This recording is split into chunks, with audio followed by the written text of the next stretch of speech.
आज हम Gerrard Manley Hopkins के सिद्धांत इनएस्केप और इनस्ट्रेस के बारे में बात करेंगे। जीएम हॉपकिंस 19वीं शताब्दी के प्रसिद्ध अंग्रेजी कवि थे।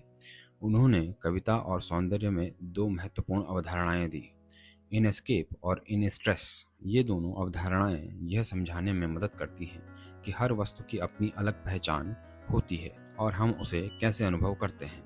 इनएस्केप का अर्थ है किसी वस्तु या व्यक्ति के आंतरिक विशेषता या अनोखी पहचान। दूसरे शब्दों में, हर चीज की एक यूनिक इनर स्ट्रक्चर या एसेंस होती है जो उसे बाकी चीजों से अलग बनाती है।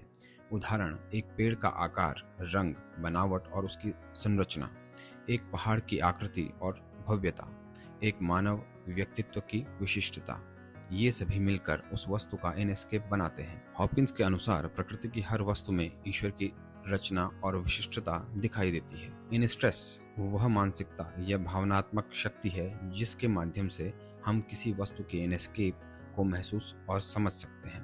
अर्थात इनस्ट्रेस वह प्रक्रिया है जिसमें हमारा मन किसी वस्तु की अनोखी पहचान को गहराइयों से अनुभव करता है।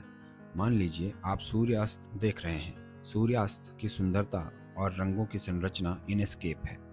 उसे देखकर आपके अंदर जो गहरी अनुभूति और भाव उत्पन्न होते हैं उसे इनस्ट्रेस कहते हैं। इन दोनों अवधारणाओं का आपस में गहरा संबंध है। इनएस्केप वस्तु की आंतरिक विशेषता, वहीं इनस्ट्रेस उस विशेषता को अनुभव करने की मानसिक प्रक्रिया। सरल शब्दों में, इनस्ट्रेस इनएस्केप को देखने और समझने की शक्ति देता है। हॉपकिंस की प्रसिद्ध कविता पाइट ब्यूटी में उन्होंने प्रकृति की विविधता और सुंदरता को दिखाया है। इस कविता में प्रकृति की विविध आकृतियां यानी इनएस्केप, कवि की गहरी प्रशंसा और अनुभूति यानी कि इनस्ट्रेस। रियल लाइफ में भी इसके कुछ उदाहरण हैं। जैसे मान लीजिए आप एक मोर को देख रहे हैं। मोर के पंखों पर रंग, पैटर्न और बनावट इनस्केप कहलाएगा।